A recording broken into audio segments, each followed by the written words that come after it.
o que a gente pode falar para essas mães que elas estão tentando tirar a sucção não nutritiva para desassociar o sono, né? A primeira coisa. E qual que é a dica que você dá? Eu não gosto de chamar de dica, porque para mãe não se dá dica. Em primeiro lugar, diquinha. Não.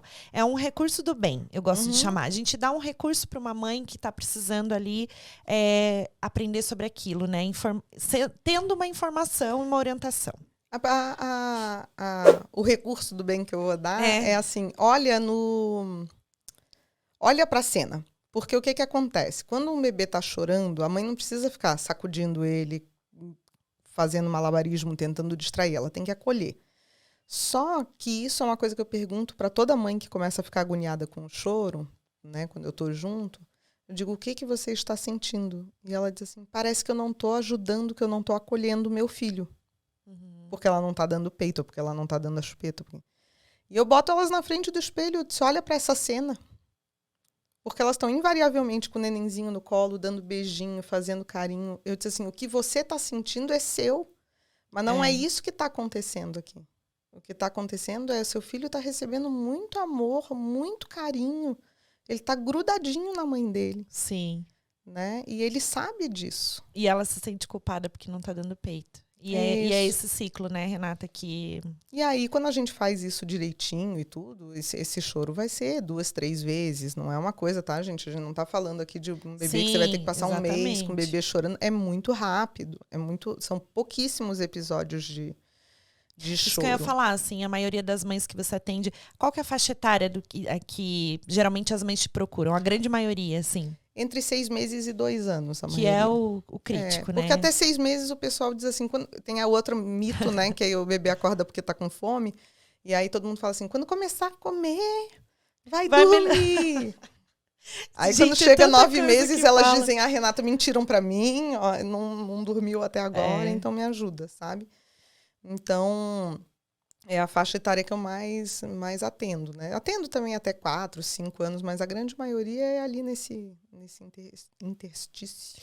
E a grande maioria delas te procuram, realmente, porque elas querem ajustar a soneca, porque a grande maioria eu acho que é porque não tá dormindo à noite. À noite, né? Mas como é que a gente ajusta as sonecas? Por exemplo, a minha filha tem 2 anos e pouquinho.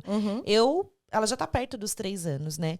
Então, como é que eu tiro essa soneca dela? Eu sinto que ela ainda tem necessidade do sono. Só que ela dorme aí... Sempre vai estender um pouquinho a mais, né? Eu queria que ela dormisse um pouquinho mais cedo ali. Mas ela dorme ainda um pouquinho mais tarde. Então, não sei, eu não posso falar de horário aqui, porque o meu horário não é o ideal para todas as mães, né? Cada família tem sua rotina. Mas eu acredito assim... Então, o que a gente faz, no caso, para essas mães? A gente observa a criança, a gente retira para que a criança... A maioria das vezes a criança vai largar a soneca por volta de 3 anos e meio, 4. Então, ela ainda teria um tempo aí de soneca. Aí, o que a gente teria que justamente avaliar a questão dos horários e tal, para ver como podia regular isso, né? Sim. Porque, assim, normalmente, até 1 ano e meio, eu não mexo em horário.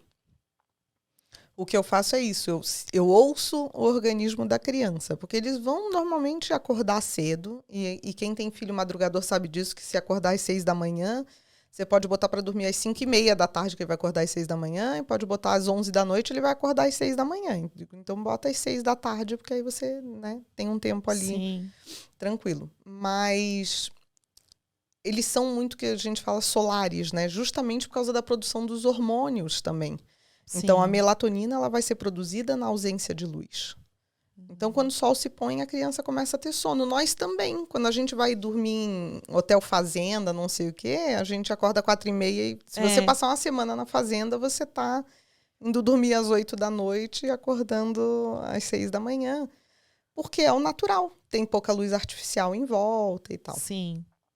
Depois disso, às vezes, a criança compensa. Se ela não está dormindo bem de noite, às vezes ela quer fazer 4 horas de soneca de dia. Aí a gente... Mas é raro, na maioria das vezes regula sozinho. É isso que eu ia falar. Qual que é o tempo máximo, assim? Não tem máximo, né? Mas, assim, o limite, assim, que a mãe pode estabelecer para que ela não estenda muito essa soneca, para que a criança venha ter sono justamente no horário que o hormônio tá ativando ali, né, no corpinho dela. Normalmente, depois de um ano, eles vão passar 5 a 6 horas acordados por vez. Até os 3 para 4 anos, É isso quando que eu aí para percebo de a minha dormir. filha.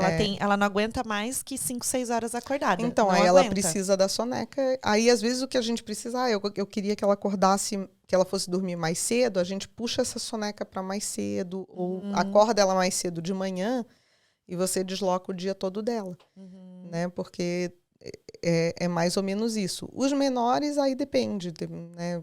Bem pequenininho, às vezes aguenta só 2 horas. Depois dos 6 meses, normalmente eles aguentam umas 3 horas acordados. Eu lembro que era assim mesmo, até um ano era isso, 2 horas no máximo, assim, já tava, você já entende que tá na hora de dormir. E aí depois eles, quando começam ali a andar, não sei o que, eles começam a aguentar mais. E aí vem regrando essas sonecas, mas aí tem a noite toda pro então, bebê dormir. É que o meu método, ele vai trabalhar as duas coisas ao mesmo tempo. Porque como eu tô trabalhando na habilidade da criança dormir, eu não tô trabalhando, não tem diferença se é soneca ou se é sono noturno. Ah, tá. Então, normalmente, eu trabalho primeiro nas sonecas, porque a mãe tá acordada. Porque a criança aí vai entender melhor, porque se você sempre fez o seu filho dormir no peito, aí de repente você chega lá 2 da manhã, ele acorda e você diz assim, filho, olha só, mudou a regra. Você tá cansada, a criança não tá entendendo nada, ela vai gritar como se não houvesse amanhã, porque ela quer voltar a dormir.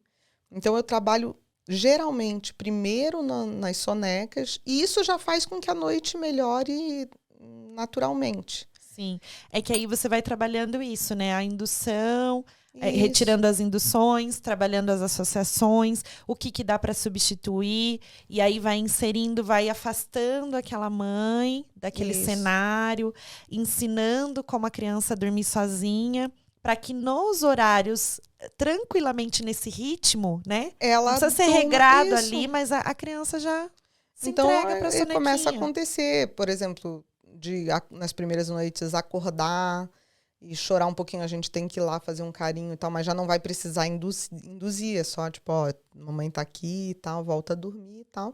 E aí depois a criança mesmo começa a fazer, às vezes eles acordam, sentam assim, e deita e dorme de novo, entendeu? Porque aí ele já sabe. Sim, eu fazia muito isso quando ela tinha despertares, assim, depois que até um pouco antes de eu tirar a chupeta e depois nesse intervalo, né, ali entre tirar e não tirar, sabe? Eu fazia isso, então eu ia lá e com a mão mesmo, já ia batendinho assim na bundinha dela, né, avisando que eu tava ali, então... Só para ela sentir a segurança de que você tá por perto, né? Sim. Sentir a tua presença.